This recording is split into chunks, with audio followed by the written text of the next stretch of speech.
Udah berapa perkara ini Bapak Wah. hadapi? Banyak ya Pak ya? Wah, kalau baru 5 bulan SPDP pun udah hampir 300-an. Khusus narkotika. Khusus itu hanya satu Kapolda itu, hanya Polda, Hanya belum Polda Sumatera Utara. Sumatera Utara, Iya, ya. belum yang lain-lainnya dari apa? Polres. Polres ya, dari beberapa kejari ya. Gitu ya. Nah itu jadi Sobat Adiaksa, perkara narkotika ini memang sangat banyak sekali ya Pak ya. Banyak sekali. Dan saya juga punya pengalaman waktu saya bertugas di Kejaksaan Negeri Medan. 1 bulan itu saya bisa dapatkan perkara narkotika itu sebanyak 90%. Dan memang persidangan yang paling banyak kami hadapi jaksa ini adalah perkara narkotika. Jadi tapi kita tetap berusaha ya Pak ya untuk bagaimana mengurangi jumlah atau angka tindak pidana narkotika. Dan saya rasa jaksa ini juga bisa sebagai pahlawan ya Pak ya. Iya. Salam penuntutan. Iya, pahlawan dalam bidang penuntutan. Ya benar. Ya. Oke Pak, terima kasih sudah hadir bersama kami pada hari ini menjadi narasumber kami dan kita juga mengundang para sahabat jaksa bila ada pertanyaan yang akan ditanyakan tentang narkotika, nanti Pak Henry akan bersedia menjawab ya Pak ya. Tapi sebelumnya Pak ya, tadi saya sudah tanyakan juga kepada Bapak, kalau setiap bulan itu perkara narkotika itu ada berapa banyak ya Pak? Dan itu apakah dari kejaksaan negeri lain, dari mana saja itu Pak? Makasih Bu atas pertanyaannya Bu. Untuk perlu saya jelaskan, memang kita Kejati Sumsel segalanya kita nerima sumur maaf Karena berbeda. karena baru ini untuk Kejati Sumut selama ini kita menerima SPDP dari Polda yang selama perjalanan untuk sampai saat ini sampai 300 hampir 300 SPDP. Itu pun 300 SPDP itu ada yang di-split sini Bu, ada yang satu SPDP, ada yang berkasnya ada 4, 3 bermacam-macam. Berarti tersangkanya banyak ya? Tersangkanya banyak. Itu semua perkara narkotika atau ada persekutuan narkotika Pak? Untuk pada saat sekarang ini untuk narkotika. Narkotika. Nah, dari hampir 300 perkara narkotika yang ditangani atau yang diterima oleh Selama 5 bulan Bu. selama 5 bulan ini, apakah ada kasus narkotika yang terbesar yang pernah ditangani Pak? Misalnya jumlah barang buktinya banyak atau pelakunya banyak, melibatkan banyak pihak?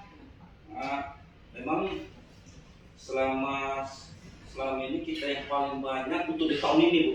Tahun ini yang terbesar di Taimbalai. Taimbalai itu hampir 70 kilo. 70 kilogram ya? 70 kilo dan sekarang sudah selesai untuk penuntutannya dan masih tahap kasasi. Tahap kasasi. Jadi segalanya kita lanjutkan ke Kejati.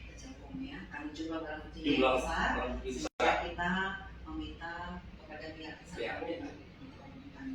Nah itu pelakunya banyak ya Pak ya? Pelakunya ada yang 3, ada yang 4 orang.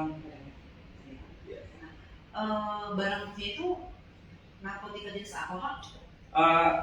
Barang bukti memang narkotikanya jenis itu apa? Sabu-sabu. Terus sekarang ada ekstasi. Paling di situ ekstasi sama sabu-sabu. Kebanyakan itu. Tapi memang selama ini kita lihat memang sabu-sabu yang paling berperan kelihatan. Paling banyak sabu-sabu daripada ekstasi.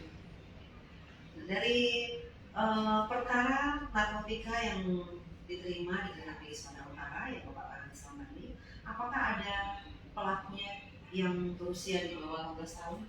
Memang ada dua perkara yang kita tangani kemarin umurnya 16 tahun. 16 tahun. Jadi nanti kita itu baru kita limpahkan ke pengadilan.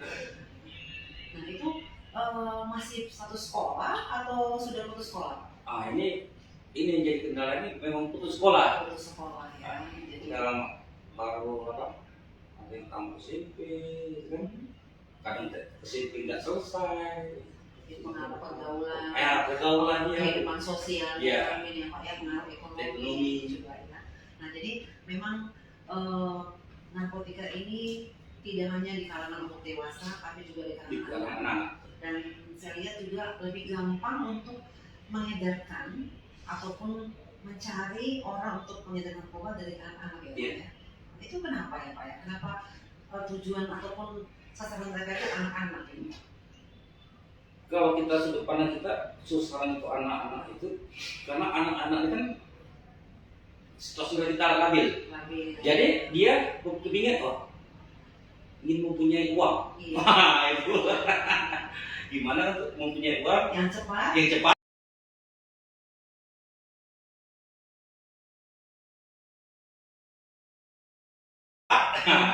Gampang. Dapat Gitu. Cash and carry gitu Cash ya and Pak carry. ya. Iya, jadi itu memang salah satu faktor faktor. sehingga lebih gampang mereka Iya. mencari sasaran untuk pengedar anak-anak. Lagi pula itu memang faktor dari ekonomi juga bukan? Karena kan kita kalau anak pelajar itu dikirim orang tuanya dulu kan. Nah, ini sudah banyak pertanyaan ya Pak ya. Kita coba menjawab dulu ya Pak pertanyaan dari yang mengikuti live kita pada hari ini. Ini dari advokat Mira. Ya. Sukses selalu kejari semut ya. Terima kasih. Terima kasih. Terima kasih. Dukung terus ya dan ikuti terus jasa dari kami setiap hari, setiap minggu kedua pada tiap bulannya. Ini dari Abdillah 2129. Tidak ada ampun buat bandar narkoba. Ya, yes. Mendukung. Kami mendukung. Ya, keren. Ini musuh kita bersama. Jadi tolong Pak, hukuman buat perkara narkoba yang seberat-beratnya. Ya, setuju. Sip, setuju. Kita setuju. Terima kasih. Terima kasih buat semangatnya ya. Nomor 3 dari Pardamaian Sitongkul. Maaf, pertanyaannya agak melonceng katanya. Melenceng. Untuk kejaksaan 2023 ada dibuka Bu. Oh ya. Pantau terus Pantau terus IG kami, Instagram kami, pantau juga Facebook, Twitter kita, TikTok kita, semua media sosial Kejaksaan Tinggi Sumatera Utara.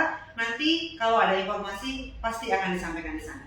Ya, jadi jangan pernah lupa melihat dan mengikuti kami terus. Ya. Informasi terbaru pasti akan kami sampaikan. Ya demikian ya Pak Damen Stompul. Ini dari Jenda Bangun. Ya dia hadir katanya Pak. Ini rajin nih, rajin sekali untuk ikut live kita. Ya. Ini dari Ari Sirait. Kenapa narapidananya yang ada di lapas bisa pakai HP? Nah, ini kayaknya kayak Pak. Ya jadi untuk Pak Ari Sirait mungkin bisa Bapak jelaskan bahwa ini pertanyaannya mungkin bisa Bapak katakan bahwa ini. Terima kasih Bu. Ya. Terima kasih atas pertanyaan saudaraku. Untuk mengenai memang terutama mengenai HP itu memang bukan ranah dari kita kejaksaan selaku bidang penuntutan. Lagi kita pernah juga menemukan perkara karena dia motor dari HP dari LP tersebut. Namun kita koordinasi tetap dengan tulis LP. Mungkin untuk lebih jelasnya nanti siapa? Saudara kita Ari Sirait. Mungkin untuk lebih jelasnya karena kita bukan Renan, nanti kita salah jawab. Jadi lembaga pemasyarakat. Karena mereka yang berwenang. Mereka yang berwenang. Oke, mungkin demikian ya Pak Ari. Tapi ada juga Bu untuk tambahan, walaupun dia pakai HP kan untuk melakukan penyidik dari pihak kepolisian pun bisa dilacak juga Bu. Iya. Dan pasti itu akan terlacak. Akan terlacak dan kan menjadi tersangka juga. Jadi jangan kira bisa diam-diam pakai HP. Karena Iya Bu. peralatan sudah Peralatan canggih, sudah Pak, ya. canggih. Bisa gampang terdeteksi. Oke demikian. Ini Pak, saya mau tanya juga pada Bapak ini, apakah ada perkara narkotika yang dituntut hukuman mati dari sumut? Waduh. Ini Kalau boleh, hukuman Pak. mati dulu, ini nyawa orang sih. Memang selama ini Bu, untuk 1 tahun ini untuk hukuman mati kita sudah untuk tuntutan sudah sebanyak 38 38. Iya. Itu tahun 2022 2022. dari bulan Januari sampai bulan Oktober. Januari Sampai bulan Oktober. 38 ya Pak. 38 sudah hukuman mati. Tapi hukuman mati belum mempunyai kekuatan hukum tetap, Bu. Jadi Masih dengan ada upaya ya, Pak, upaya ya? lagi ada yang terdakwanya melakukan banding Iya. dan selanjutnya terdakwa melakukan kasasi. Gitu. Biasanya kalau hukuman mati, Bu, pasti akan sampai gerasi, Bu. Iya. Tapi memang saya rasa sama seperti pendapatnya si Pak apa tadi ya, Pak Abdillah tadi, memang kita harus hukuman seberat-beratnya untuk narkotika. Jadi memang untuk menjatuhkan hukuman mati memang tidak segampang itu. Itu semuanya ada aturannya Pak, ya, ada surat edarannya ya Pak ya. Jadi Ada kita pedoman juga kita, Bu. ada pedoman kita dan tidak sembarangan juga kita melakukan atau menuntut hukuman mati. Itu semuanya petunjuk dari pimpinan kita gitu ya. Nanti jangan sobat Adesa merasa kalau ini hukum mati aja Iya, gitu ya iya, Pak ya. iya. Ya, saya juga Pak selama jadi jaksa perkara narkotika saya pernah untuk mati. Iya. Jadi itu memang suatu tuntutan yang sangat berat Berat untuk kita. Untuk kita bacakan terlalu sangat Dan berat. untuk hukuman mati pun kita lihat dulu perkaranya. Kalau belum perkara, kriteria apa yang di perkara ini disidangkan pada jaksa, gitu. Tidak sembarangan juga. Tidak sembarangan juga. Dan memang itu salah satu adalah upaya untuk efek jerah. jerak.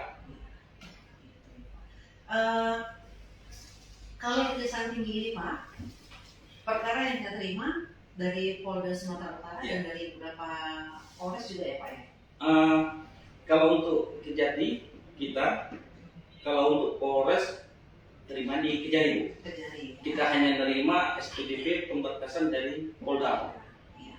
Dan untuk selanjutnya misal kita melaksanakan tahap 2 tentunya tersangka dan barang bukti, kita serahkan ke Kejari di mana lokus tempus berada tindak pidana tersebut, tindak pidana narkotika itu. Ya. Nah, jadi mungkin Sobat Adiaksa, ini bahan masukan buat kita. Bila Sobat Adiaksa ada mengetahui seseorang terlibat dalam perkara narkotika dan ditemukan atau dilakukan tindakan itu di luar daripada wilayah Medan, misalnya di kabupaten ataupun di Kota Madiun, seputar Sumatera Utara, bisa dilaporkan juga ke Polda Sumatera Utara. Iya. Pak ya. Bisa. Nah, nanti Polda Sumatera Utara yang kemenangannya diserahkan ke sini, bisa pihak Kejaksaan Tinggi untuk datang ke daerah. Ke daerah bisa daerah dan juga bisa kita sidangkan di Pengadilan Negeri Medan. Kita memakai pasal 84 karena saksi-saksi yang dekat kok. Gitu. Banyak yang Berada di ya. Medan. Karena kan persidangan juga cepat, murah, kan gitu ya Iya. Pak ya. Iya. Demikian ya Sobat Adiaksa. Jadi jangan segan-segan atau jangan takut melaporkan kalau mengetahui ada seseorang yang terlibat dalam tindak pidana narkotika, segera laporkan. Ya, kami siap menerima laporan ataupun kepada pihak penyidik. Ya, demikian. Ini juga ada pertanyaan dari Asis Raito yang tadi ya. Dia masih Oh, ya. Di lapas ada yang punya handphone, nggak bikin efek jerah sama pelaku kejahatan. Tolong dong semakin diperketat, jangan ada yang pakai kafe di lapas. Ya, siap. Ya. Terima kasih Asis Sirait atas sarannya. Nanti kita sampaikan kepada pihak lapas. Karena Pak Henry juga pasti punya hubungan dengan lapas ya. Nanti bisa disampaikan sama kita. Nanti kita koordinasi. Penegak hukum. Kita koordinasi sama Kasih Pidum dari Kejari Medan atau dari lapas itu. Yang pasti kita mau yang terbaik. Yang terbaik. Yang terbaik. Dan kita mau semuanya yang pelaku-pelaku tidak pidana narkotika ini benar-benar jerak. Dan jangan sampai terulang lagi. Yang penting jangan mendekati narkotika, jangan mendekati narkoba. Memang untuk menghapuskan berat ya Pak ya, karena memang ini tidak bisa otomatis langsung segera mungkin terhapus, tapi kita berupaya. Dengan adanya penambahan hukuman, dengan adanya hukuman mati, dengan adanya penanganan yang lebih cepat dan penyuluhan hukum seperti ini, kita berharap jumlah daripada penanganan narkotika akan semakin berkurang. Oke, selanjutnya dari Jenda Bangun. Bertahun-tahun kita dengar narkotika diatur diatur WP dari lapas maksudnya.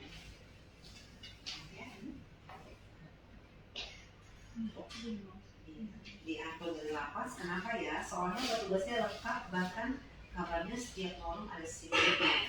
Terima kasih. Oh ya, katanya mungkin ini maksudnya bertahun-tahun kita dengar ada narkotika yang diatur jual beli dari lapas. Kenapa ya? Ini kita tadi pasar itu. Jadi ini juga terima kasih buat Jenda Bangun untuk pertanyaannya.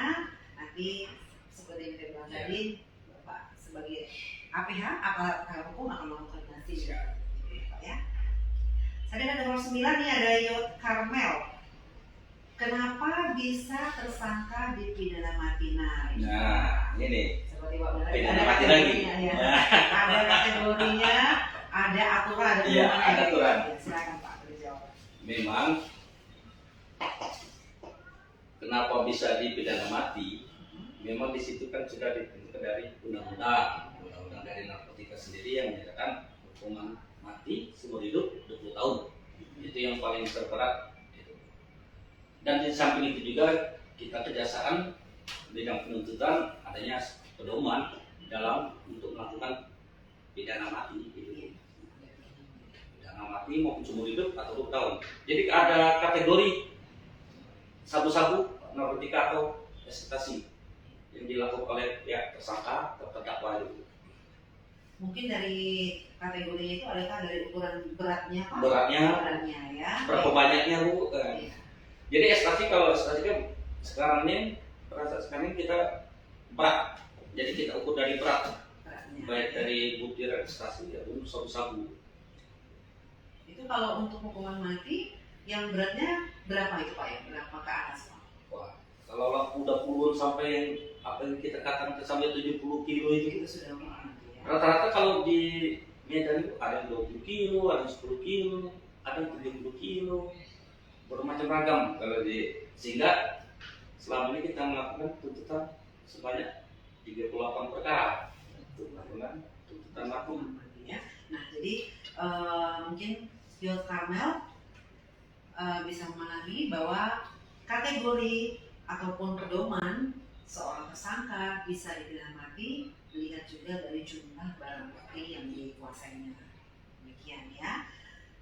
Selanjutnya dari Putri Tania, apakah ada kemungkinan JPU meminta perkara untuk dilengkapi oleh pihak penyidik namun permintaannya sulit sehingga penyidik tidak dapat melengkapi berkas itu bolak-balik, apakah bisa menjadi SP3 Pak? Katanya. Ini keren sekali pertanyaannya ya. Pertanyaan keren ya? Iya. Mohon bisa menjelaskan Pak? Iya.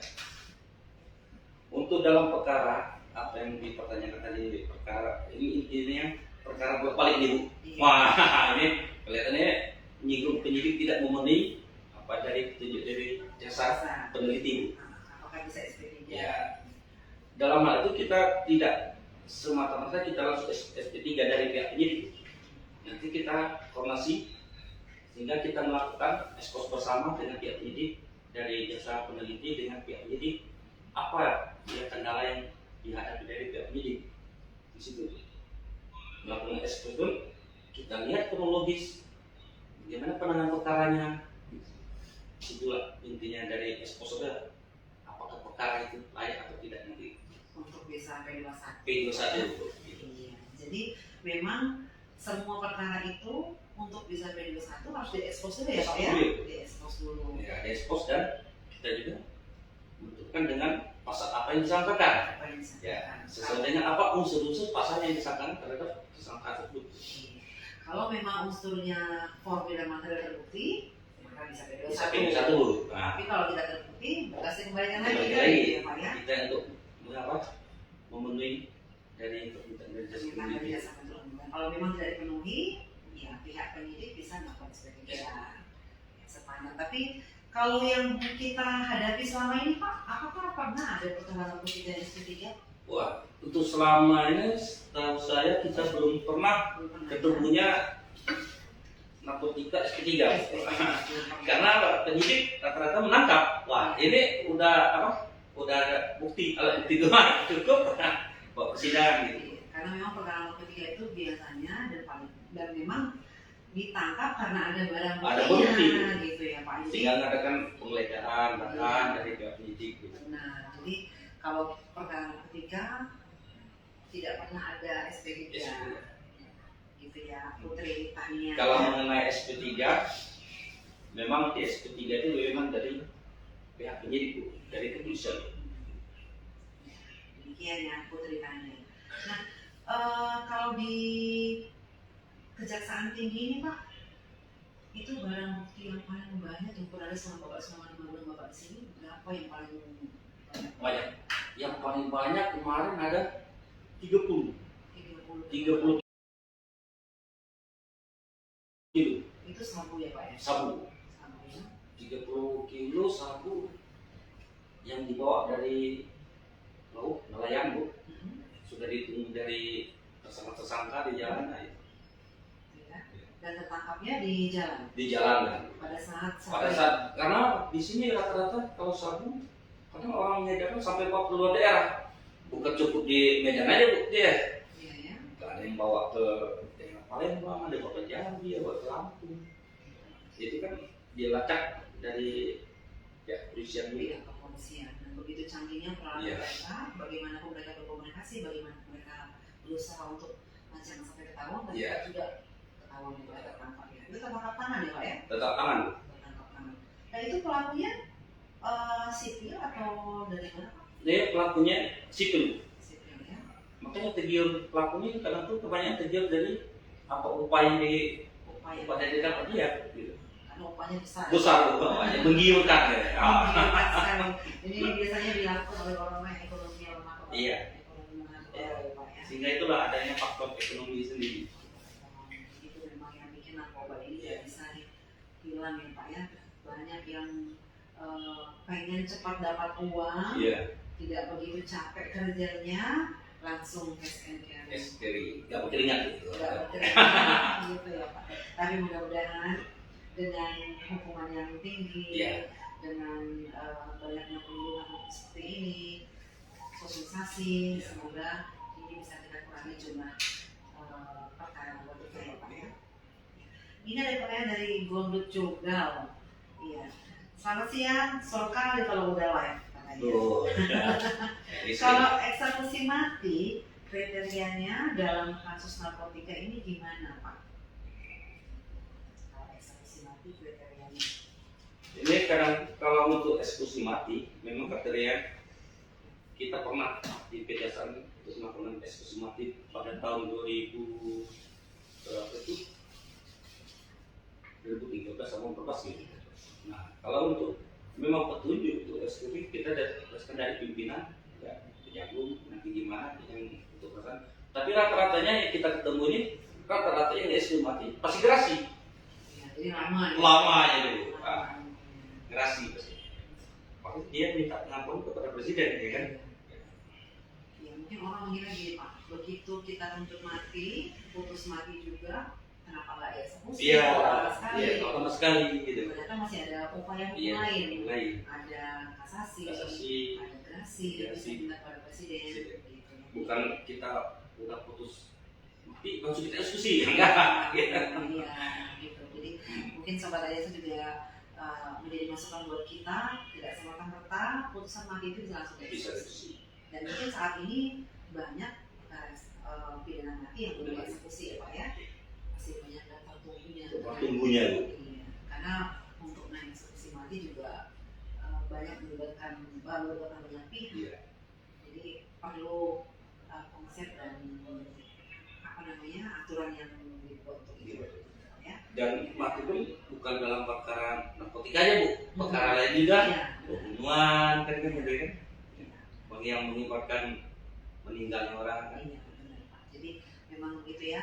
Jadi memang tapi kalau untuk pidana mati itu dari Kejaksaan Negeri mengirimkan ke sini ya Pak ya perkaranya ya. Iya. Udah Berjenjang Bu, gitu. Berjenjang. Berjenjang. Jadi dari Kejaksaan Negeri mengirimkan tuntutan ke ke Kejati dan Kejati meneruskan ke Kejagung. Jadi demikian sobat Adiak saya. Mungkin kalau ada lagi sobat Adiak yang bertanya, ada lagi? Ya, kalau masih ada pertanyaan di luar dari Bank Narkotika bisa juga ya Pak ya. Iya. Yang penting masih seputar Silakan. kejaksaan. Ya, kita akan bersedia menjawab apa saja mengenai hukum yang seputar masih kewenangan kejaksaan. Kita siap untuk menjawabnya. Mari sobat Adiak, bantu share live kami supaya semakin banyak yang bergabung, karena kita hanya punya waktu 1 jam ya Pak ya. Ini masih ada sekitar 30 menit lagi. Ini pertanyaan dari Ocha 5035. Pak, Bu mau tanya, seandainya ada tamu datang ke rumah kita, ternyata dia ada pemakaian narkotika, tiba-tiba rumah kita digerebek polisi, bagaimana hukum bagi yang punya rumah? Apa kena hukuman juga? Nah, itu negara pengibu ceritanya. Iya, ada orang rumahnya rumahnya dia pemakaian narkotika, gimana dengan kita yang punya rumah? Apa kita dihukum juga? Gitu, Pak. Jadi kan dalam masalah penggerbekan tidak semata penyidik langsung melakukan penggerbekan gitu. Kan disaksikan juga penggeledahan, penyitaan, semuanya itu disaksikan oleh pihak tokoh masyarakat atau RT setempat, RW. Di dalam yang tadi kan kelihatannya Bu pertanyaannya ini takut kena juga Bu. Iya, betul. Padahal dia nggak tahu ada narkoba. Nah itu Bu. Itu kan berdasarkan dari rangkaian pihak penyidik melakukan penyelidikan Bu di situ.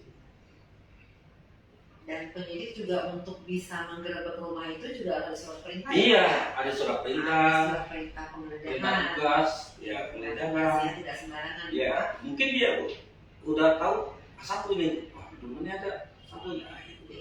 Dari informan atau dari pihak masyarakat itu sendiri. Dan kalau seandainya pemakaian narkotika itu datang ke rumah kita tahu dia pemakaian narkotika, tapi kita tidak melaporkan kepada pihak penyidik, itu baru kita bisa kena hukuman. Ya. Jadi ada hukuman dalam Mengetahui, narkotika, ya. mengetahui tapi tidak Tidak melaporkan. melakukan. Kecuali kalau kita nggak mengetahuinya, kan gitu. Ya, jadi itu kita hati-hati berarti ya Pak ya. Kalau ada tamu atau ada orang datang menjumpai kita juga harus hati-hati. Sama juga dengan ini Pak, kalau kita bawa barang, bawa tas, jalan kemana-mana, kita hati-hati karena ada aja orang masukkan jahil ke tas kita. Kita nggak bisa bilang bahwa itu punya kita kan, itu tas kita kan Pak. Jadi udah terbukti wah ada barang di dalam tas kita, soal bisa gitu. Kecuali kita punya bukti atau data bahwa benar dari awal barang itu tidak di tas kita. Jadi kita perlu hati-hati karena sekarang ini para pengedar narkotika ini benar-benar melakukan segala macam cara bagaimana supaya mereka bisa menyebarkan lebih banyak lagi narkotika ini. Dan seperti kegiatan kita ini Pak, penyuluhan ini mungkin salah satu daripada langkah kita untuk mengurangi. Iya. Jadi saat ini Pak yang tadi kita ceritakan pidana mati itu sudah tuntutan ya Pak? Sudah tuntutan. Sudah putusan juga. Baru tuntutan dan pihak terdakwa juga melakukan upaya hukum. Ada yang sebagian masih banding, ada yang sebagian masih kasasi.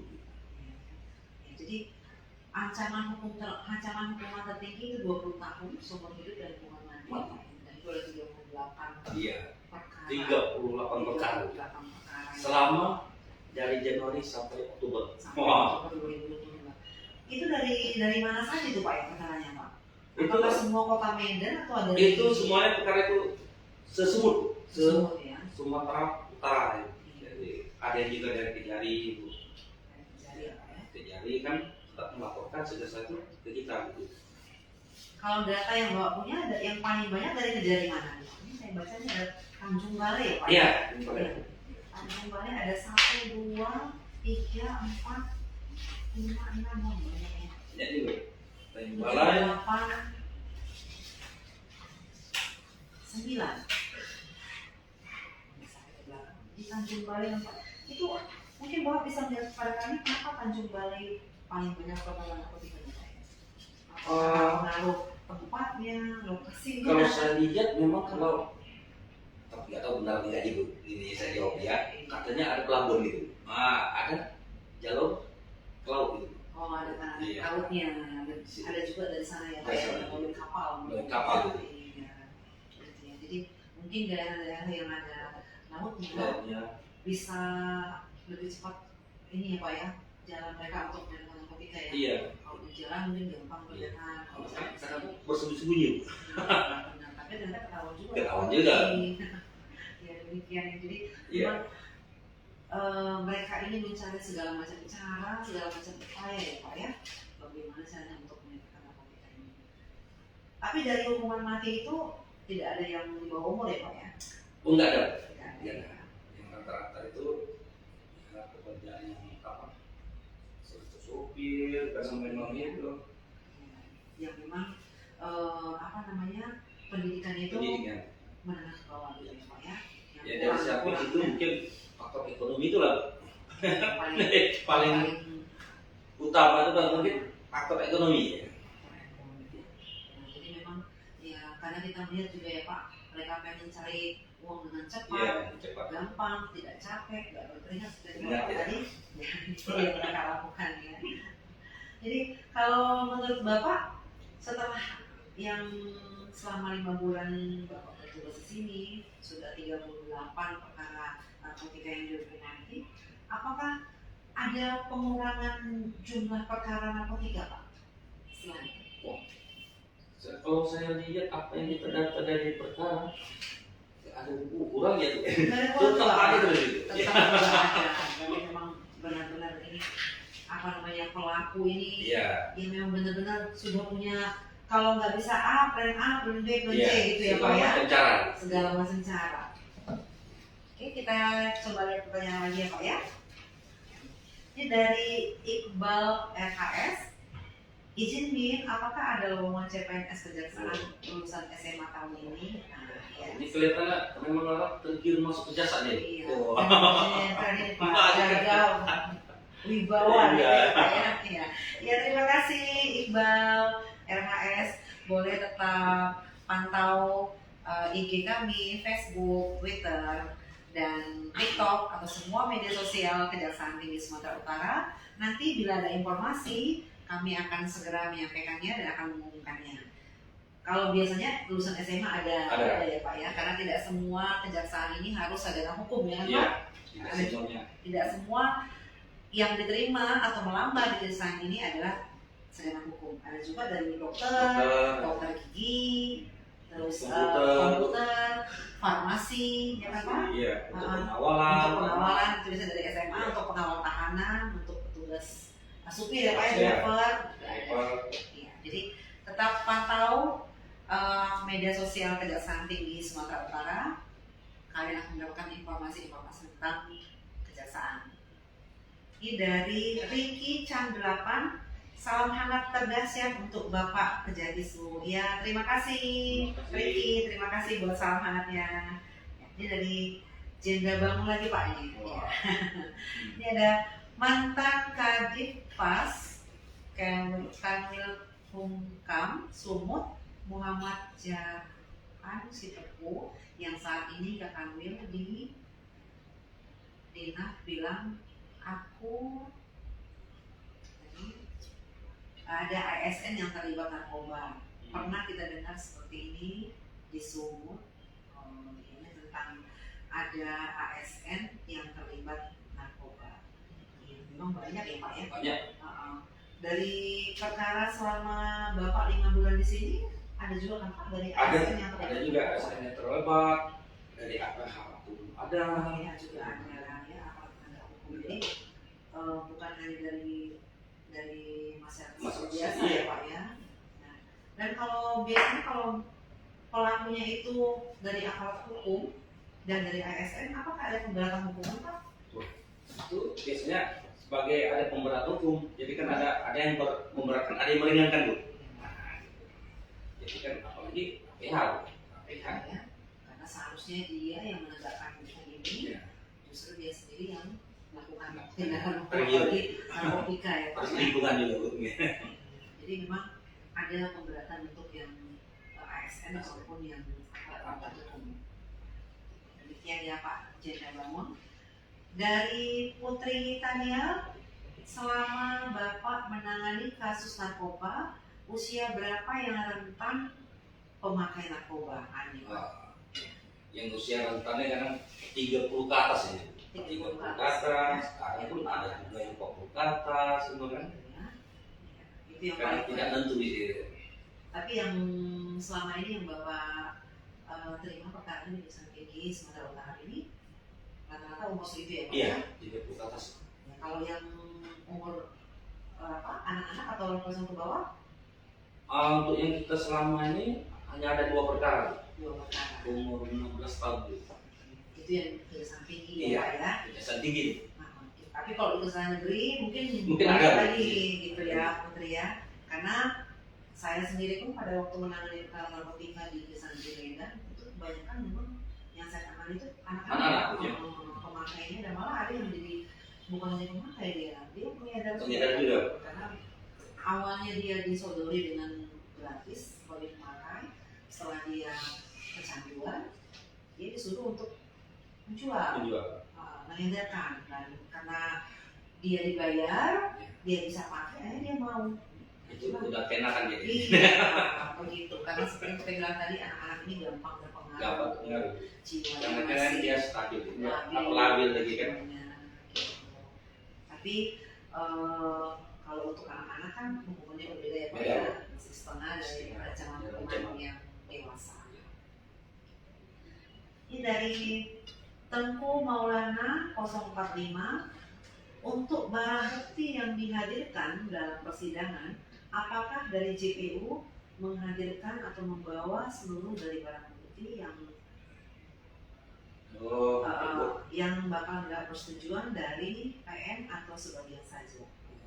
Jadi kalau kita sidang, apakah semua barang buktinya yang 30 kg itu dibawa? Mungkin gitu nih pertanyaan. Iya.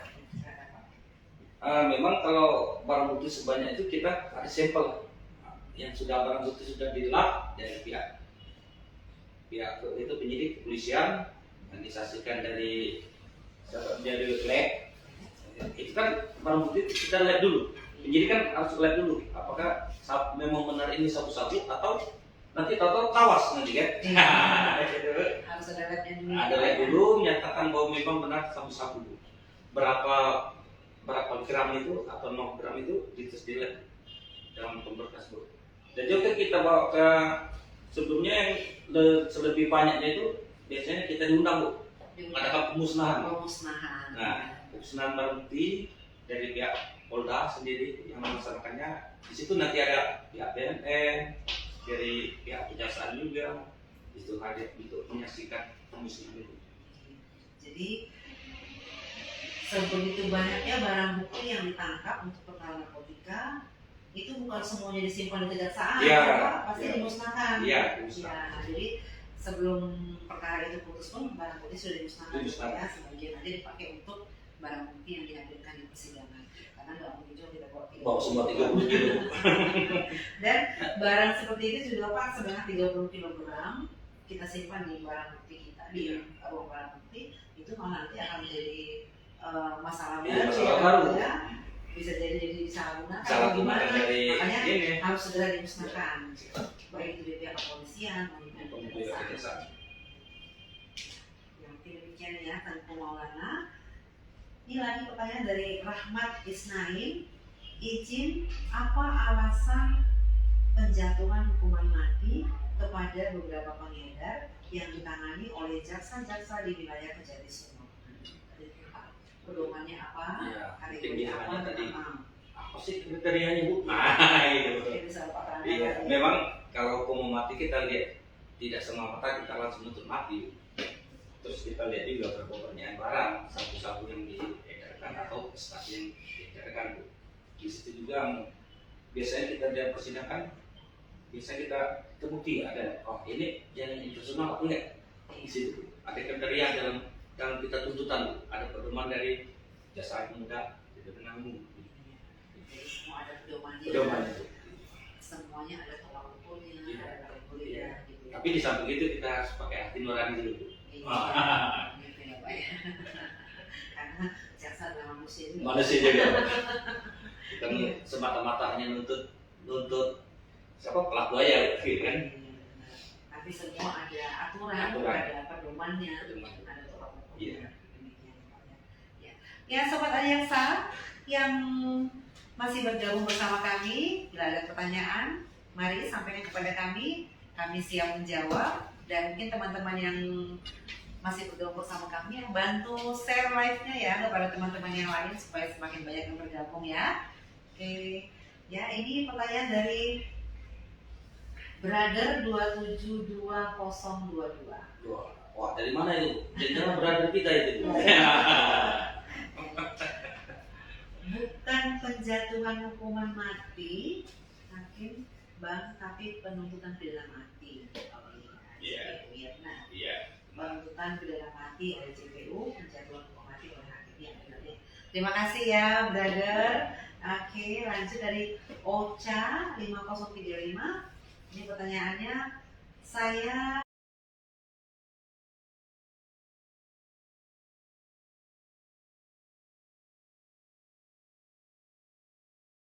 Iya. iya, Memang iya, cepat respon kan? Respon. Iya, oke. Ya, luar biasa. Terima kasih Iya. Ocha buat pujian-pujiannya. Nanti admin kan makin semangat di kerjanya. Oke, ini dari brother lagi nih. ya brother ya. Salam untuk Pak Haryanto. Wah, ini brother kita ya Bu. Kelihatan Bu. Oh Dan iya. jangan dari Palembang ini Bu. Dari lomba lobbying bagian Texas alumni hukum musuh. Oh iya. Dari Seperti itu, brother kita itu. Iya, dari Texas. Oke, terima kasih Pak Haryanto. Brother kita juga. Iya, brother juga gitu. Waktu dia memang lagi nonton dia. Iya, memang kita kan udah share semua kepada semua teman-teman melalui medsos di Sumut supaya semua benar-benar bergabung ya. Teman-teman yang masih bergabung bersama kami, ayo bantu share live kami supaya semakin banyak yang bergabung bersama kita pada siang hari ini. Kita masih ada waktu sekitar 20 menit lagi. Dan teman-teman yang masih bergabung, bila ada pertanyaan ataupun keluhan atau ingin konsultasi hukum seputar itu masih merupakan kewenangan kami kejaksaan, kami akan bantu untuk menjawab. Ya, Pak. Iya. Nah, memang kita sebagai jaksa ini Pak, pekerjaan kita berat ya Pak ya, berat.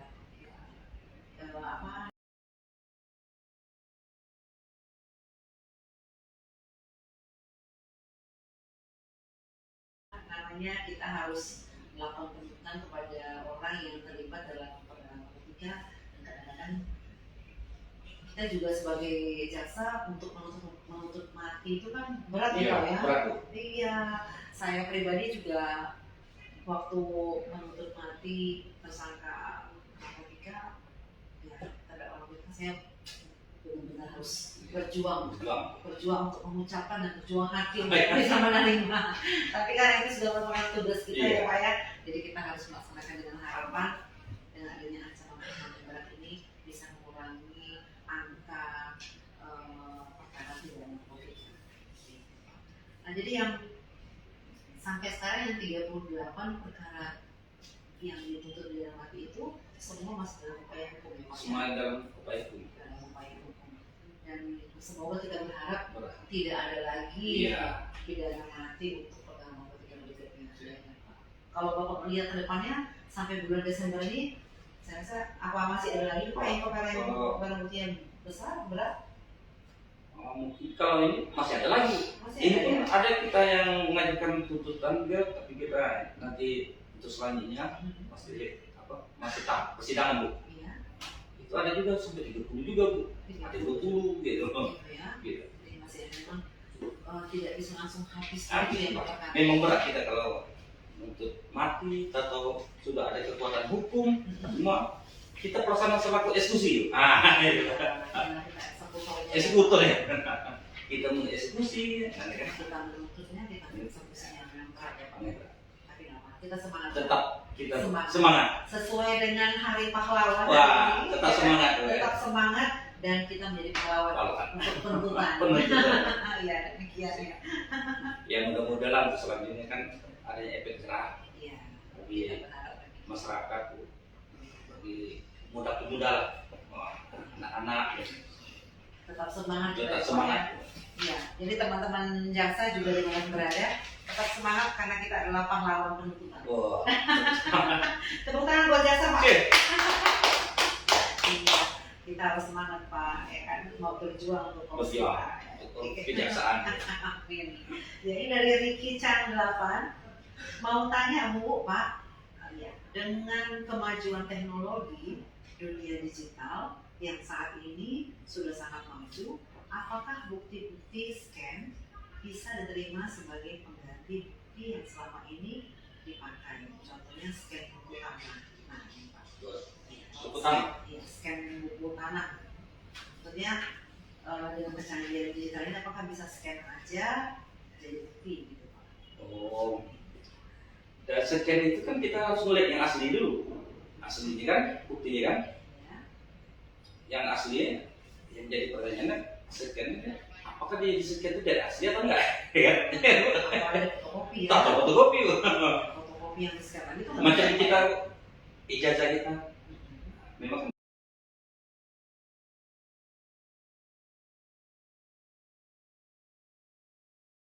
asli di fotokopi di Indonesia artinya yang mengesahkan dari dia Sahkan gitu mengesahkan. ya. Sahkan. Jadi kalau cuma sekedar scan dari fotokopi tanpa ada pengesahannya itu Pengesahan? tidak Iya. bisa barang bukti. Iya. Jadi memang tidak sembarangan juga. tidak sembarang itu. Karena Wah ini pasal tangan. masalah memang itu Pak. Sekarang ini kan gampang-gampang saja keluar semua Iya. ya Pak ya, yang tiba-tiba ada yang aslinya, sementara yang ini sudah ada sebelumnya, jadi memang harus betul. Tapi kita sarankan juga dalam hal itu kita ketemu misalnya kayak itu kita koordinasi dengan pihak BPN lebih jelasin gitu. Pihak BPN lebih menguasai dia, ya kan di dalam sertifikat atau apa yang dikatakan dari pertanyaan tadi. Jadi kita harus cek dulu ya Cek Pak dulu. ya, tidak sembarangan juga ya, dan pihak penyidik juga yang selaku yang kalau perkara ini masuk ke tahap penyidik, mereka juga tidak sembarangan Jadi menjadikan sebenarnya scan itu menjadi barang bukti, bukti. masih perlu diselidiki dulu. Iya. Demikian ya, Ricky Chan 8. Selanjutnya dari Judi J. Semoga saya bisa mencapai jadi jaksa. Amin. Amin, amin. Ya, ya. Ini Judi. Ini semangat itu. Semangat terus ya Judi Jane. Semoga tahun depan ada penerimaan kejaksaan dan kamu bisa bergabung bersama dengan kami dan kita siap Siap, Pak ya. iya. Iya, demikian ya. Penting persiapan ya. Belajar. Belajar. Ya. Dan harus sarjana hukum. Sarjana hukum. Kalau untuk menjadi seorang jaksa harus sarjana hukum. Jadi mungkin saat ini masyarakat di luar atau sobat jaksa mengira dengan masuk kejaksaan itu pasti akan jadi jaksa. Iya. Masih Banyak gitu. Ya. Kita Padahal kita ada jalurnya masing-masing gitu ya. jadi memang kalau yang mau jadi jaksa memang harus dari penerimaan dari sarjana hukum gitu ya. Intinya itu sekolah hukum dulu. Iya. Mudah-mudahan tahun depan bisa ada penerimaan dan bisa bergabung bersama dengan kami. Ya. Oke, masih ada lagi pertanyaannya? Ya, mari teman-teman yang lain yang bergabung bersama kami. Bila ada pertanyaan ataupun ingin konsultasi hukum, kami siap untuk menjawab. Dan buat teman-teman yang masih bergabung, mari bantu kami share live kami kepada teman-teman yang lain supaya semakin banyak yang bergabung bersama dengan kita. Oke, ini dari ya Judy Jane. Ya, ini pertanyaan nih Pak. Dalam pasal 285 kata yang benar itu perkosaan atau pemerkosaan? Perkosaan gitu ya. Kata yang benar mana ada? Iya.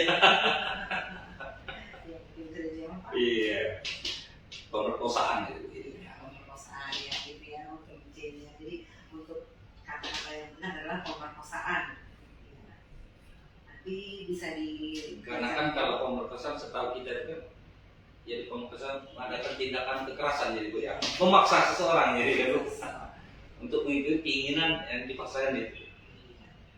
Jadi untuk Judy J nanti mungkin bisa dibaca di KUHP Iya, penjelasannya Pak ya. penjelasannya. Nah, oke, terima kasih dari Hester Rangel. Ya, selamat Hari Pahlawan. Ya, selamat Hari Selamat Pahlawan. Pahlawan. Ya, Tetap semangat. tetap semangat. Kita adalah pahlawan juga. Kami sekarang ini pahlawan penuntutan. Penuntutan. Ya, jadi semua bisa menjadi pahlawan ya Pak ya. Pahlawan harus berjuang di perang dengan apa namanya bambu runcing ya kan Pak ya. Tapi semua menjadi pahlawan.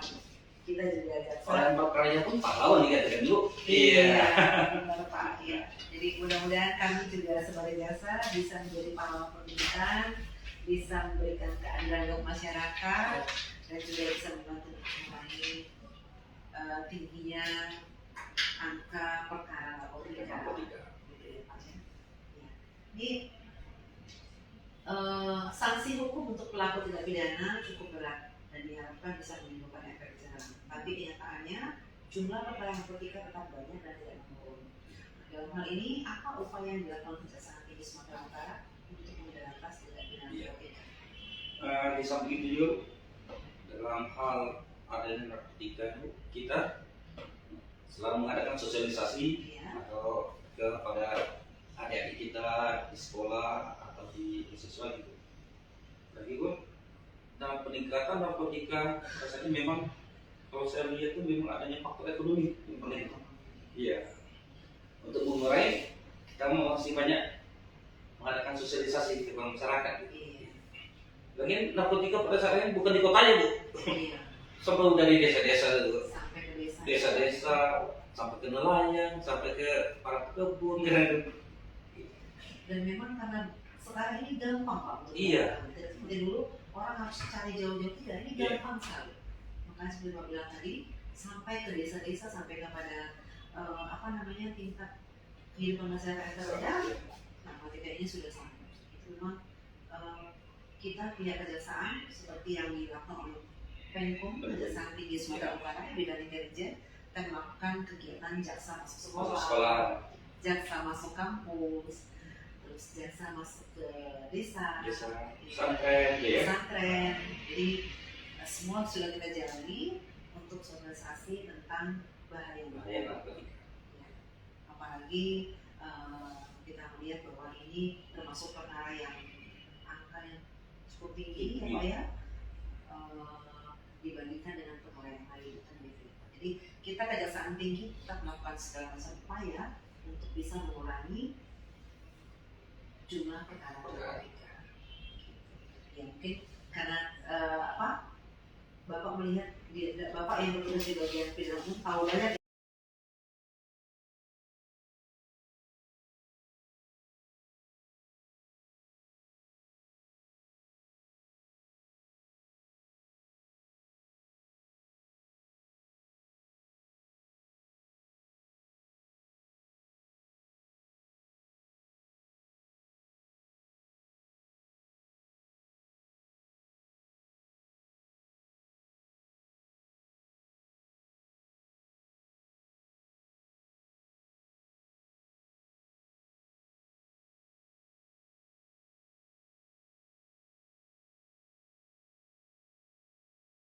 Hanya khusus perkara narkotika.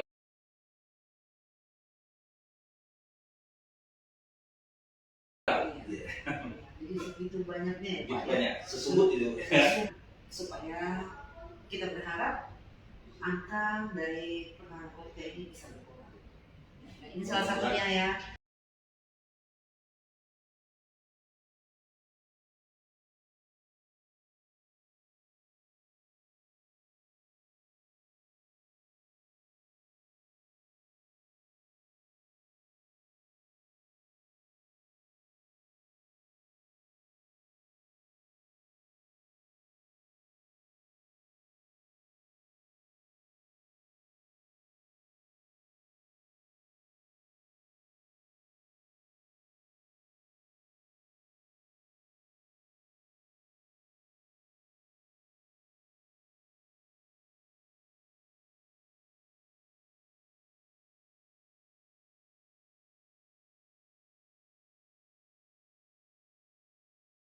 Jangan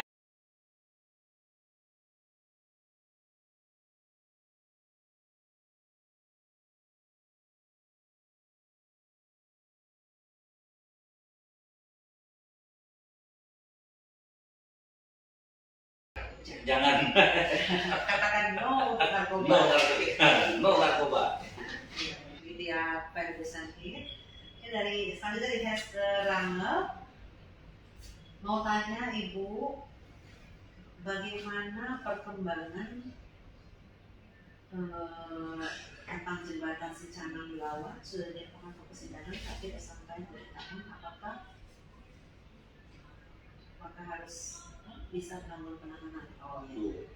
Nah ini mungkin tapi kurang jelas ya tersangkanya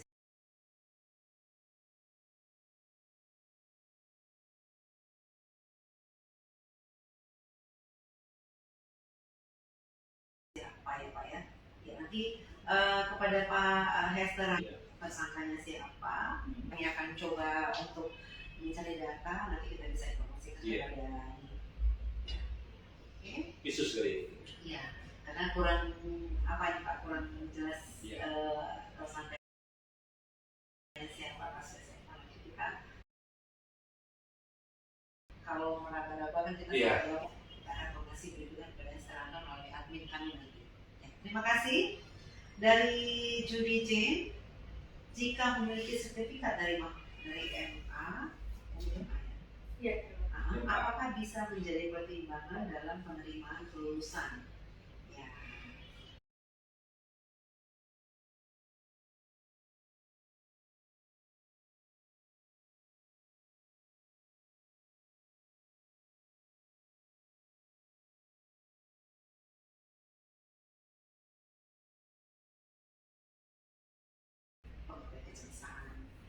Tapi pendidik kita harus tetap dilakukan aja sebagai ada pertimbangan dari itu. Sebagai pertimbangan, karena itu mungkin nanti dipergunakan pada saat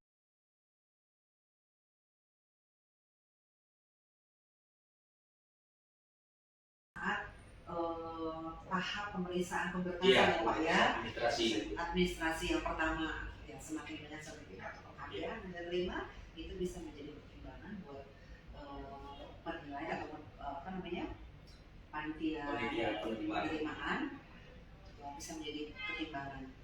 Ya, saya rasa demikian ya Judy-nya. Ini waktu kita tinggal 5 menit lagi, Sobat Adiaksa. Masih ada pertanyaan nggak? Saya kalau memang satu nanya masuk ke jasa nih. Memang ini sudah hampir akhir tahun Pak. Akhir tahun. Biasa kan bulan 27 sudah penerimaan. Ini sudah hampir akhir tahun, wajar. Sobat Adiaksa bertanya, ya. Tapi mudah-mudahan kita berharap tahun depan ataupun sebelum habis tahun ini ada pengumuman penerimaan. Yang penting persiapkan. Ya, persiapkan diri, belajar sebaik-baiknya, apa-apa yang perlu kita persiapkan sesuai dengan persyaratan yang sudah kita ada di tahun-tahun yang sebelumnya, kita persiapkan saja. Mudah-mudahan ada penerimaan. Amin. Amin. Iya. Ini dari Ricky Chan 8. Di BPN kan sudah berinovasi dengan digitalisasi wakaf maupun buku tanah Bapak Ibu. Jadi ketika suatu objek tanah sedang bermasalah, memang berkas asli tersebut tetap harus disertakan. Bisa berupa scan tadi. Mungkin maksudnya berkas asli yang di-scan gitu ya Pak. Bisa ya Pak ya? Ya, bisa. Asal jangan fotokopinya yang di-scan kan gitu. Tapi sebelumnya kita harus tahu dulu menurut sih apa sih permasalahannya. Gitu. Iya, tetap kita harus tahu apakah di dalam perkara ini memang adanya tanda tangan palsu, ada kan apa adanya akte palsu gitu kan Bu. Iya benar. Jadi itu tidak serta-merta juga. Seharusnya kalau dia asli, kalau memang dia jadi suatu perkara, dia harus menunjukkan kepada pihak penyidik kan yang aslinya Bu. Ya, jadi tidak bisa juga kita bilang kalau di-scan langsung bisa harus lihat dulu. Iya, lihat dulu apa posisinya gitu ya Pak ya. Demikian. Tapi buat Ricky Chan, seandainya nanti ada pertanyaan yang jawaban kami yang kurang memuaskan, kami bersedia menerima kehadirannya di PTSP Kejaksaan Tinggi Sumatera Utara, dan setiap hari ada jaksa yang berada di sana untuk menerima laporan, pengaduan ataupun konsultasi hukum secara gratis. dan kami siap, tapi dengan cara bawalah data Iya. lengkap. Ya. Lengkap. Karena untuk kita memberikan layanan hukum atau Iya. bantuan hukum atau konsultasi hukum, kita harus punya data Pak ya, gimana kita bisa bantu kalau yang datang tidak mau data yang lengkap. Jadi setiap hari di PTSP pelayanan terbaru satu pintu, kami Selalu ditugaskan, siap. selalu siap, ada jaksa yang ditugaskan di sana untuk menerima masyarakat yang datang memerlukan bantuan hukumnya. Ya. Jadi demikian saudara pertanyaannya. Ya, ini waktu kita tinggal 1 menit. 1 menit. Iya. Jadi sudah banyak sekali pertanyaan tadi buat kami. Terima kasih buat teman-teman yang bergabung. Terima kasih banyak. Sangat antusias sekali pada hari ini. Terima kasih juga buat Pak Henry yang sudah bersedia menjadi narasumber kami. Ya, Sobat Adiaksa, jangan lupa untuk bulan depan pada minggu kedua setiap bulannya kami akan hadir dalam program Jaksa Daring, dan bila ada saran ataupun ide tentang tema yang akan kami bawakan untuk bulan depan, kami bersedia menerima. Nanti tolong dibuat di kolom komentar kira-kira pengen tema apa untuk bulan depan. Ya, jadi supaya mungkin ada masyarakat atau Sobat Adiaksa yang pengen disampaikan apa, pengen dia temanya tentang inilah Bu, Pak gitu. Nah, kami bersedia menerima ya, adminnya kita bersedia menerima. Nanti tulis di kolom komentar apa tema yang ingin kami bawakan pada program Jaksa Daring di bulan depan, minggu kedua. Nah, baiklah, demikian pertemuan kita pada hari ini Jaksa Daring yang kita adakan pada minggu kedua setiap bulannya. Jangan lupa Sobat Adiaksa, bulan depan gabung kembali bersama kami ya. Tetap bersama kami ya. Tetap semangat. Tetap semangat. Semangat pahlawan. Selamat Hari Pahlawan Bu ya. Selamat Hari Pahlawan ya. Kejati Sumut hebat, humanis, etis, bermartabat, amanah, dan tertib. Bye, sampai jumpa lagi. Oke. Kenapa aku disebut subselnya tadi? Kenapa tadi? Karena baru juga. Iya. Baru 50.